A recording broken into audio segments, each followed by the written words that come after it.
नमस्कार, good evening. मैं हूं विक्रांत गुप्ता। काम तमाम हो चुका है क्योंकि दूसरा मैच भी भारत हार गया 8 विकेटों से। भाई कमाल है, दोनों मैचों में मिलाकर भारत को 2 विकेटें मिली हैं। 8 विकेट से ये बड़ी हार। वर्ल्ड कप सेमीफाइनल के दरवाजे लगभग बंद हैं। हालांकि हम कह सकते हैं कि हमने अफगानिस्तान को हरा दिया, स्कॉटलैंड को हरा दिया, नामीबिया को हरा दिया और न्यूजीलैंड अफगानिस्तान से हार जाए, फिर नेट रन रेट में ये हो जाए, नेट रन रेट में वो हो जाए, तो शायद भारत सेमीफाइनल में जाए। हकीकत ये है, जो टीम भारत की खेली है दोनों मैचों में, वो शायद डिजर्व करती भी नहीं थी जीतना। शायद दिल जरूर टूटे होंगे, लेकिन असलियत जिसे कहते हैं, रियलिटी चेक भी हुआ है भारत के लिए। क्योंकि जो मर्जी आप कह लीजिए, T20 में भारत पीछे ही था और पाकिस्तान ने पहले आकर दिखाया, आज न्यूजीलैंड ने दिखाया कि आप बड़े मैच का दबाव हैंडल नहीं कर सकते। ये नॉकआउट मैच तो नहीं था, लेकिन नॉकआउट की तरह ही था। और एक बार फिर ऐसा मैच जहां पर आपको जीतना है जिंदा रहने के लिए, दगा बल्लेबाजों ने दी। टॉस भी भारत नहीं जीता, लेकिन दोस्तों एक बात का ध्यान रखना कि दोनों मैचों में टॉस जरूर हारे, लेकिन टॉस के कारण मैच नहीं हारे। क्योंकि मैच तो आप पहले आधे हाफ में ही हार जाते हैं। आपसे बैटिंग नहीं हुई, इसीलिए ओस के आने से पहले आप हार मान चुके थे। तो न्यूजीलैंड ने आराम से रन बनाए हैं। न्यूजीलैंड ने 8 विकेटों से इस मैच को जीत लिया है। मदन जी स्टूडियो में है, सुनील गावस्कर, हरभजन सिंह भी मेरे साथ जुड़ने वाले हैं। लेकिन बड़ी खबर यह है कि शायद सेमीफाइनल के दरवाजे भारत के लिए अब बंद हैं। हां, वो तकनीकी कारणों से अभी भी भारत जिंदा है। वो अफगानिस्तान को हरा दे, स्कॉटलैंड को हरा दे, नामीबिया को हरा दे और न्यूजीलैंड अफगानिस्तान से हार जाए तो फिर कहानी अलग होती है। लेकिन आप भी जानते हैं कि अगर कहानी भारत को सेमीफाइनल में लेकर जाने वाली होती तो आज पाकिस्तान का मैच भारत इस तरह नहीं हारता। रन थे ही नहीं भारत के, 110 रन थे। न्यूजीलैंड ने आराम से 111 रन बनाए। 2 विकेट जरूर उनके गिरे और दोनों विकेटें जसप्रीत बुमराह को मिली। कई सवाल हैं जो इस शो में हम उठाएंगे एक एक कर, और मुझे लगता है कि ये सवाल आप ही के जहन से आ रहे हैं। आप ही के सवाल है। पहला सवाल आप ही से मदन जी, जो आज नतीजा है, फेयर नतीजा है? नहीं, देखिए अफसोस तो जरूर हुआ है जो भारतीय टीम हारी है, पर यह है कि क्योंकि इसलिए मैं कह रहा हूं क्योंकि जैसे भारतीय टीम क्षमता रखती है वैसे वो बिल्कुल नहीं खेली। दोनों मैचेस में अगर आप देखें तो इनका प्रदर्शन बिल्कुल जो है लाचार रहा है। और क्या है कि हमने, जैसे अभी आप कह रहे थे कि रन बनाए ही नहीं है, क्योंकि अगर आप रन बनाते हैं तो तभी जाके आप मैच के अंदर आते हैं। क्योंकि 111 में आप मिरेकल ही समझ सकते हैं कि मिरेकल होगा तभी हम मैच जीत सकते थे। पर दोनों मैचेस में आउट क्लास, पाकिस्तान ने भी हमें आउट क्लास किया और हमें न्यूजीलैंड ने भी किया आउट क्लास। और क्या होता क्या है कि कई बार ऐसी क्रिकेट में अगर आप फ्रंट पे नहीं आते, फ्रंट में अगर आप रन नहीं बनाते तो फिर आपकी मुश्किलें और ज्यादा बढ़ती चले जाए, या विकेट नहीं लेते तभी भी आपकी मुश्किलें बढ़ती चले जाए। एक ही मैच वही रिपीट, आज तो उससे भी लचर बैटिंग। ये क्या एक्सप्लेन करता है? क्या ये बड़े मैच का प्रेशर झेल नहीं पाते हैं? क्योंकि समहाउ मेरी और आपसे पहले भी बात हुई है, खिलाड़ियों के चेहरे पर दोनों मैचों में ऐसा लगा हार का डर है। वो कहते हैं ना, फियर ऑफ फेलियर। बड़े तजुर्बेकार खिलाड़ी हैं, आईपीएल खेले थे, उन्हीं कंडीशंस में खेले थे, लेकिन ये फियर ऑफ फेलियर क्यों है आपके कैंप में? नहीं, मुझे नहीं पता कि ये फियर ऑफ फेलियर है कि क्या है, पर ये जरूर है कि जिस तरह से आज वो जो चेंजेस किए गए बैटिंग ऑर्डर में, उससे कुछ मदद नहीं हुई टीम की। रोहित शर्मा जैसे दिग्गज बल्लेबाज को आप नंबर 3 पर भेजते हैं, आप खुद नंबर 3 पर, जहां पे आपने इतने सारे रन बनाए, अब पिछले कुछ सालों में आप नंबर 4 पर जाते हैं। ये और एक युवा खिलाड़ी ईशान किशन, उस पर आप ये ओपनिंग करने की जिम्मेवारी रखते हैं। देखिए, ईशान किशन एक ऐसे खिलाड़ी है, हिट और मिस जैसे खिलाड़ी है। मतलब एक मैच में वो रन बनाएंगे, बाकी के मैचेस में वो रन नहीं बनाएंगे। तो ये हिट और मिस प्लेयर के लिए बेहतर होगा कि आप उनको नंबर 4 या 5 पर आप रखें और वो अपना मतलब पोजीशन देखकर फिर वो बल्ला घुमा सकते। पर यहाँ पे आपने उनको ओपनिंग भेजा, तो उससे क्या होता है कि आपने रोहित शर्मा को बोला कि आप पर हमारा कॉन्फिडेंस है नहीं कि आप बाएं हाथ के जो ट्रेंट बोल्ट है उसका सामना कर सकते हैं। अब इतने सालों के बाद में अगर आप ऐसा कुछ मतलब इसे दिखा देता है, तो फिर बल्लेबाज भी कैसे सोचता है? बल्लेबाज भी सोचता है यार मेरे पास वो काबिलियत है नहीं। तो ये सारी कुछ चीजें होगी बैटिंग ऑर्डर में। हाँ, अगर ईशान किशन ने आके 70 रन बनाए होते तो हम लोग सब कहते अरे यार क्या बहुत बहुत अच्छा बहुत अच्छी चाल है। पर जब नहीं चाल चलती तो फिर क्रिटिसिज्म तो होनी ही है। नहीं, लेकिन सनी भाई बात यह ना कि क्रिटिसिज्म तो पिछले मैच में भी हुआ था, उस मैच में भी बैटिंग नहीं चली थी, लेकिन विराट आए प्रेस कॉन्फ्रेंस में, उन्होंने कल कह दिया कि आउटसाइड नॉइज तो हम सुनते नहीं है। उन्होंने कहा कि हमें परवाह नहीं है लोग क्या कहते हैं, हाँ जो लोग थोड़े बहुत क्रिकेट समझते हैं हम उनसे एक्सपेक्ट करते हैं कि वो समझें। लेकिन ये मैं आपसे जानना चाहता हूं, क्या भारत वाकई में T20 का एक बड़ा कंटेंडर था, या फिर मीडिया में हम लोग ही कहते थे यार ये जीत सकते हैं जीत सकते हैं, दुनिया कहां है और हम कहां रह गए? देखिए, ये जो हाइप बनता है तो हाइप इसलिए बनता है क्योंकि हमारी जो आईपीएल टूर्नामेंट है वो सबसे क्रिकेट की सबसे बेहतरीन टूर्नामेंट है। मतलब जब डोमेस्टिक टूर्नामेंट की बात करते हैं तो सबसे इससे और कोई बड़ी चीज नहीं है आईपीएल से बड़ी। ये वर्ल्ड कप भी है, वो भी थोड़े फीके पड़ते हैं आज भी अगर आप किसी से पूछे कि क्या वर्ल्ड कप में मजा आ रहा है, बहुत लोग बोलेंगे मजा नहीं आ रहा है। ये मैं इसलिए नहीं कर रहा हूँ कि भारतीय टीम ने दो हार का सामना किया, पर जब शुरू हुआ था तब से लोग यही कहते थे कि जो आईपीएल का मजा है, जो 2020 लीग्स का लोकल लीग्स का मजा है, वो इस टूर्नामेंट में उनको दिखाई नहीं दिया। नहीं, लेकिन मदन जी इसमें तो ये भी है जो सनी भाई कह रहे हैं कि आपके पास तो दुनिया की सबसे बड़ी लीग है आईपीएल। कई टीमें ऐसी हैं जिनको इतनी इंटरनेशनल क्रिकेट खेलने को नहीं मिलती, पाकिस्तान फॉर एग्जाम्पल, न्यूजीलैंड को भी लोग हल्के में लेते हैं। आपके पास तो सब कुछ है, आप तो उन्हीं मैदानों में उन्हीं पिचेस पर खेल रहे हो।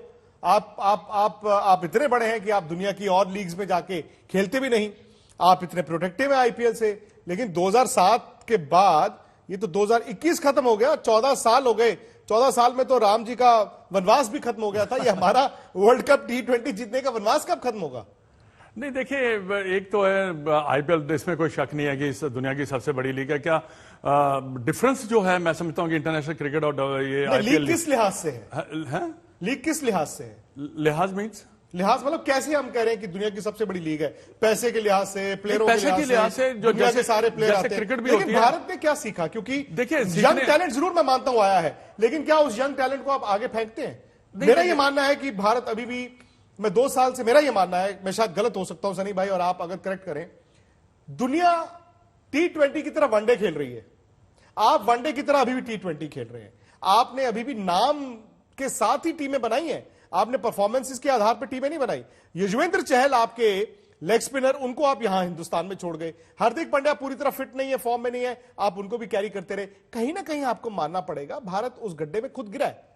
नहीं, देखिए, अगर पहले तो सबसे है कि जो जिनके नाम आपने लिए हैं, चहल, ये तो सिलेक्टरों का काम है और सिलेक्टर्स को देखना पड़ता है भी वाकई में ये जो खिलाड़ी है ये वर्ल्ड कप में फिट होता है और ये हमारे लिए अच्छा प्रदर्शन करेगा। दूसरी है कि आईपीएल की अगर आप बात करें, मैंने जो कह रहा था कि इंटरनेशनल और आईपीएल के मैच में वो काफी अंतर है। और एक सनी भाई से मैं एक और सवाल पूछना चाहूंगा कि ऐसे मैच के अंदर आपने इतना बड़ा बैटिंग ऑर्डर चेंज किया, ये किसका?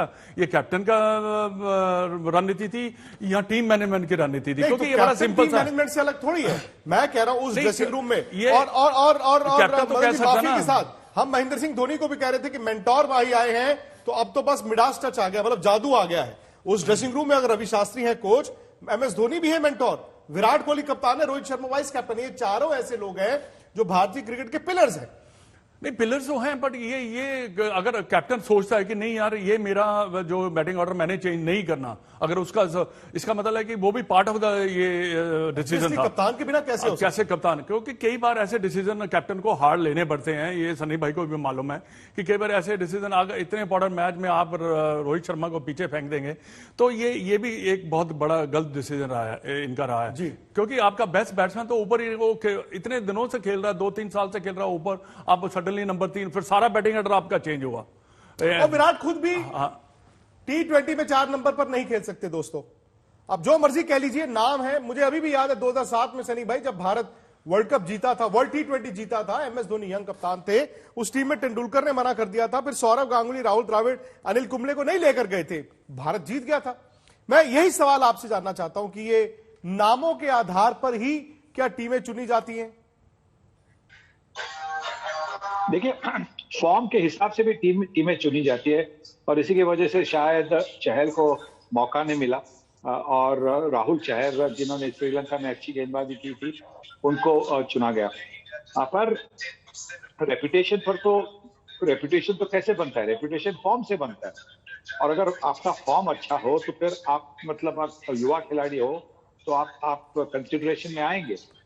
तो देखिए, सिलेक्टर्स पे उंगली उठाना ये ठीक नहीं है, क्योंकि सिलेक्टर्स ने काम किया है। क्योंकि अगर आप जो हमारे प्लेयर्स है सबके पास काबिलियत है, वो खेले नहीं अच्छी तरह से, पाकिस्तान ने उनको अच्छी तरह से खेलने नहीं दिया, पाकिस्तान के गेंदबाजों ने उनको अच्छी तरह से बैटिंग करने नहीं दी, और आज न्यूजीलैंड के बॉलर्स ने उनको अच्छी तरह से बैटिंग करने नहीं दी। तो हमें प्रशंसा करनी होगी ऑपोजिशन की। हमारे प्लेयर्स तो है, हमारे प्लेयर्स जो बैटिंग ऑर्डर है वो जैसे मदन ने कहा, मैं उससे बिल्कुल सहमत हूं। मैंने वो सवाल भी किया था प्रोग्राम की शुरुआत में, बिल्कुल बिल्कुल, कि एक जो नया खिलाड़ी है, युवा खिलाड़ी है, वो शायद आज उन्होंने शायद T20 का डेब्यू भी किया होगा, वो आप नंबर ओपनिंग भेजते, और रोहित शर्मा जैसे प्रोवन परफॉर्मर आप उनको नीचे रखते। देखिए, अगर रोहित शर्मा ने कहा होगा कि मुझे नंबर 3 पर खेलना है तो बात अलग है, पर अगर रोहित शर्मा ने नहीं कहा कि अब मुझे नंबर 3 पर खेलना है तो उनको नंबर 1 या 2 पे जाना ही था, क्योंकि वो ओपनिंग की जोड़ी आपने तोड़ी और एक नया बंदा डाल दिया, और उसके बाद में आप रोहित को नंबर 3 और कोहली को नंबर 4। ये निर्णय तो अकेले कोहली का नहीं होगा, ये निर्णय होगा सब, मतलब जो टीम का जो थिंक टैंक है उनका निर्णय होगा। और जैसा मैंने कहा कि अगर शुरुआत में अगर ईशान किशन ने 60-70-80 रन बना लेते तो सब लोग बोलते अरे यार बहुत बहुत बढ़िया डिसीजन है, पर जब ये डिसीजन चला नहीं है तो ये आपको ये जो टीका जो है वो मतलब क्रिटिसिज्म जो है वो आपको सहनी पड़ेगी।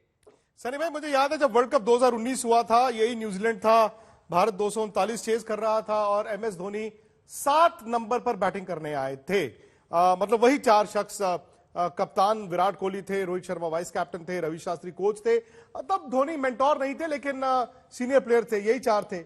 लेकिन जो बलि का बकरा था वो संजय बांगर को बनाया गया था, ये कह के कि भी 7 नंबर पर धोनी को भेजने का फैसला इनका था। इस बार कौन बनेगा बलि का बकरा? इस बार कौन बनेगा? सॉरी जी, गो ऑन प्रज्ञा। सनी भाई, आपकी आवाज नहीं आई। नहीं, आपने मुझे पूछा है? जी बिल्कुल, आप ही को, बिल्कुल बिल्कुल। नहीं, बलि का बकरा तो अभी देखिए, बलि का बकरा तो कोहली बनेगा, क्योंकि क्या होता है कि आप जब सब बातें करते हैं तो आप ये कोहली की लेगेसी, कोहली की ये सब बातें करते हैं, तो यहाँ पे अगर टीम हार गई तो फिर दोषी भी तो कोहली को होना चाहिए ना। तब आप नहीं कह सकते कि टीम ने खराब खेला। जब अगर टीम जीतती है तो सिर्फ आप अगर एक ही बंदे को आप प्रेज देना है, तो अब टीम ने जो अच्छा प्रदर्शन नहीं किया तो उन्हीं पर पूछना चाहिए ना कि आपने ये ऐसी बैटिंग ऑर्डर चेंजेस क्यों किए। शायद अभी प्रेस कॉन्फ्रेंस में उनको पूछा जाएगा, अभी जवाब उनका देखेंगे क्या, कौन सा जवाब है, क्या एक्सप्लेनेशन है। हरभजन सिंह भी जुड़ गए हैं मेरे साथ। और भज्जू, हम शाम को तो सोच रहे थे कि आज मतलब दिन होगा भारत का, जो पाकिस्तान के साथ गलतियां हुई आज तो रिपीट नहीं हो सकती, क्योंकि विराट ने कहा था ना कल कि हमें एग्जैक्टली पता है हमें क्या करना है, बस वो खुद को और टीम को शायद बता नहीं पाए कि करना क्या है। नहीं, देखिए, गलतियां तो हुई है, इसमें कोई दो राय नहीं, कोई शक नहीं है। और जिस लिहाज की बल्लेबाजी हुई है और बल्लेबाजी के साथ साथ जैसी कमिटमेंट दिखाई गई है वो थोड़ी सी प्रश्नजनक है, क्योंकि ऐसी बल्लेबाजी, ऐसा पिच में कुछ नहीं था कि पिच के कारण कोई आउट हुआ हो। सही बात। और शॉट जो है, शॉट्स अच्छे नहीं खेले, shot selection was very very poor. तो आई थिंक कहीं ना कहीं ये कुल मिला के इसी चीज को दर्शाता है कि शायद New Zealand they were better prepared and maybe we were overconfident. Overconfident? मुझे तो बल्कि भज्जू ऐसा लगा दोनों मैच को देख के कि शायद इंडिया अंडर कॉन्फिडेंट है। देखिए, कॉन्फिडेंस की कमी दिखी। जब आज बल्लेबाजी कर रहे थे तो जब 2 आउट हो गए तो उसके बाद तो ये बात जाहिर थी कि चेहरों पे लग रहा था कि उतने कॉन्फिडेंट नहीं है। और जब शॉट सिलेक्शन की बारी आई, थोड़े डरे थे प्लेयर, सहमे प्लेयर लगे। उसी का कारण है क्योंकि प्रेशर जो था वो उसको सोक नहीं कर पाए और अच्छे से वो जो शॉट्स नॉर्मली लगाते हैं उससे बाहर ही नहीं निकल पाए, क्योंकि अब हाफ हार्टेड खेल रहे थे। अगर ऋषभ पंत को देखिए, जब वो बल्लेबाजी कर रहे थे तो उन्होंने भी मोमेंटम, नॉर्मली वो चेंज करते हैं पर मोमेंटम चेंज कर ही नहीं पाए क्योंकि हाफ हार्टेड खेल रहे थे। तो प्रेशर में जरूर देखे हैं भारतीय खिलाड़ी, इसमें कोई दो राय नहीं है। बट उसका कारण यही है क्योंकि शायद पिछला मैच जो पाकिस्तान के साथ था उसके बाद हमने सोचा कि ये कमबैक होगी, बड़ी दुरुस्त होगी और बड़ी अच्छी होगी। पर जब पहले ही आपके 2 विकेट गिर जाते हैं, रोहित शर्मा का कैच छूटता है, तब लगता है कि फिर शायद हम फिर दोबारा उसी संकट में फंस गए हैं जहां पे हम फंसना नहीं चाह रहे थे। और विराट कोहली का वो शॉट जो वो खेलते हैं, नॉर्मली ओवर कवर खेल देते हैं, सिंगल्स जो वो है वो हर बॉल पे लेते हैं, बट आज वो लय में दिखे नहीं। इतने ज्यादा डॉट बॉल मैंने उनको कभी जिंदगी में खेलते हुए नहीं देखा जितने आज उन्होंने खेले हैं। और उसी के कारण उन्होंने वो शॉट खेला जो कि नॉर्मली कभी ऐसा शॉट वो खेलते ही नहीं है। Cross bat shot leg spinner को मिड विकेट के ऊपर मैंने नहीं उनको देखा है कभी मारते हुए, जो उन्होंने आज मारते हुए आउट हुए हैं। वार्निंग सिग्नल्स थे आईपीएल में जब आपके गेंदबाजों को विकेटें नहीं मिल रही थी, आपके बल्लेबाज रन नहीं बना रहे थे और सब कह रहे थे कि नहीं नहीं आईपीएल आएगा, हम जाएंगे मेन स्विच को जो ऑफ हुआ है उसको ऑन कर देंगे। क्या उस वक्त वार्निंग सिग्नल्स थे? ये देखिए, तब की बात तो मैं नहीं मानूंगा कि कोई वार्निंग सिग्नल थे, बट फॉर्म एक ऐसी चीज है कि एक मैच से आपकी फॉर्म जो है वो वापस आ सकती है, प्रोवाइडेड आप नेट में कितना काम कर रहे हो और वहां पे कितने दिन आपके पास थे आईपीएल के बाद। वो आपको देखना है कि जितने भी दिन थे एकजुट होकर कैसे टीम जो है वो बेटर परफॉर्म कर सकती है। मुझे लगता है कि वो कहीं ना कहीं उस चीज में कमी रह गई है।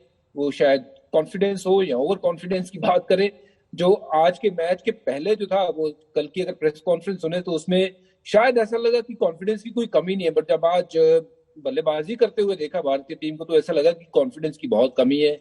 शायद पाकिस्तान वाले मैच से अभी तक बाहर निकल नहीं पाए हैं हम और मुश्किल में अपने आप को डालते चले गए। और आईपीएल में जब तक ये प्लेयर खेल रहे थे obviously they all must have thought कि ठीक है एक बार वर्ल्ड कप आएगा, टीम एकजुट होगी तो फिर मिलजुल के हम अच्छी क्रिकेट खेलेंगे, जो कि हमें पता है भारतीय टीम बहुत स्ट्रांग टीम है, बड़ी तगड़ी टीम है, अच्छी टीम है।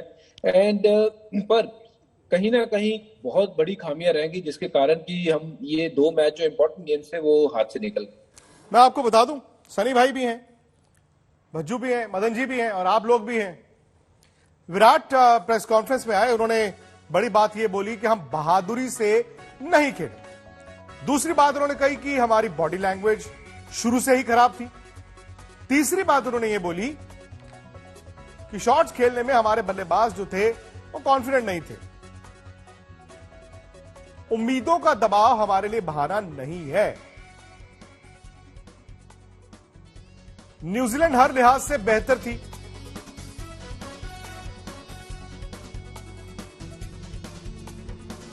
सनी भाई, तंबू में हार गया क्या इंडिया?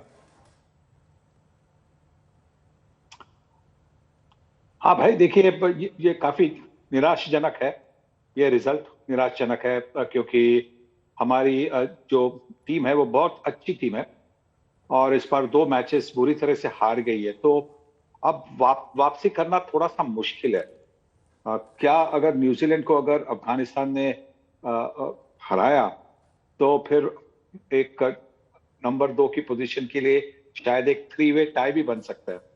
तो अगर वो 3-वे टाई हुआ तो उसके लिए न्यूजीलैंड ने जिस तरह से आज जीत हासिल की है, वो जिस तरह से वो बल्लेबाजी कर रहे थे, उसे पता था कि वो चाहते हैं कि जल्दी मैच खत्म करे, इससे उनकी जो नेट रन रेट है वो बेहतर होगी अगर 3-वे टाई हो गई तो ये भी हो सकता है, उसकी संभावना है। ऐसा नहीं क्रिकेट में कि ये असंभवित है।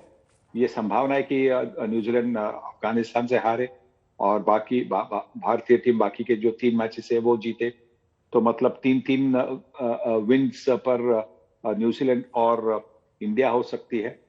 तो इसी की वजह से मैं ये कहूंगा कि अभी भी थोड़ा सा धीरज दिखाइए, अभी भी थोड़ा सा विश्वास दिखाइए हमारी टीम पर। जो गलतियां की है पिछले 2 मैचेस में उसे संभल कर आगे जाकर, मतलब जो अभी आपकी मैच होनी है अफगानिस्तान के खिलाफ, और वो मुझे, जैसे आपने 2 दिन पहले पूछा था वो क्या बनाना पील है क्या, वो मैच मुझे न्यूजीलैंड से ज्यादा बनाना पील मैच लगती थी, क्योंकि न्यूजीलैंड की टीम तो बहुत अच्छी है, हम जानते हैं बहुत अच्छी टीम है, पर अफगानिस्तान के बारे में हमें पता नहीं कि अफगानिस्तान के बारे में शायद हम थोड़ा सा लाइट ले लें कि हम उनको आसानी से मारेंगे।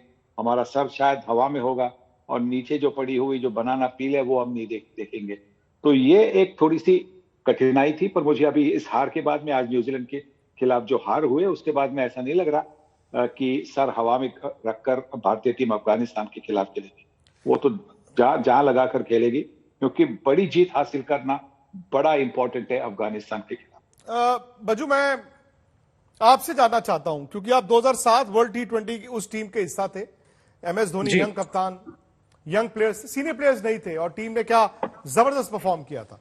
लेकिन उससे ठीक 5-6 महीने पहले जो मेन वर्ल्ड कप हुआ था वेस्ट इंडीज में 2007, भारत पहले दौर में बाहर हो गया था।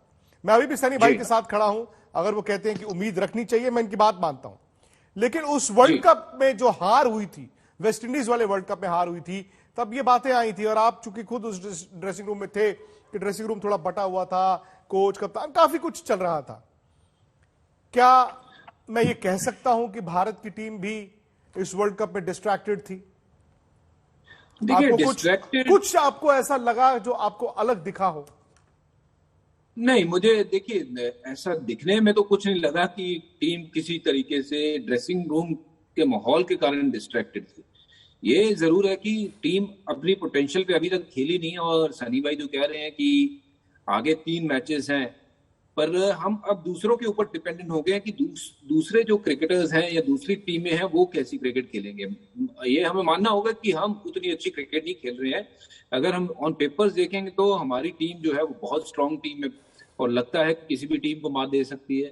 बट आज न्यूजीलैंड ने जिस लिहाज से आके प्रदर्शन किया है, उन्होंने दिखाया है कि शायद आपको बड़े नामों की जरूरत नहीं होती, बड़े काम की जरूरत होती है, जो उन्होंने कर दिखाया है। तो ड्रेसिंग रूम के कारण नहीं, ये ऑब्वियसली या तो फटीक हो सकती है, क्योंकि बायो बबल वाली जिंदगी है बड़ी मुश्किल, और लगातार भारतीय टीम जो है वो बायो बबल से एक जगह से दूसरी जगह जाके मैचेस खेलते हैं। फटीक भी हो सकती है, मेंटल स्ट्रेस भी हो सकता है, जो कि आप देख रहे हो कि लगातार मैच खेलना और उन्हीं लोगों को मिलते जुलते रहना, और उसके अलावा कोई और काम धंधा नहीं है या जिंदगी नहीं है। तो I don't know what are the reason, but on ground जो परफॉर्मेंस हम एक्सपेक्ट करते हैं टीम भारतीय टीम से, वो नहीं दिखी है हमें। स्पेशली अगर बैटिंग की बात करें तो बैटिंग में अगर आप 111 रन बनाते हो तो फिर बहुत मुश्किल हो जाता है। हालांकि बॉलिंग में भी वो इंटेंट नहीं देखा जो हमने पहले देखा है। एकजुट होके बॉलिंग जो वैसे ही हमने देखी नहीं है कि लगातार हमारे बॉलर जो है वो टिकाने पे बॉल डाले। आज भी अगर पहले 2 ओवर देखे तो सिर्फ और सिर्फ यॉर्कर पे ही आउट करने गए, क्योंकि यॉर्कर एक अकेला विकल्प नहीं है।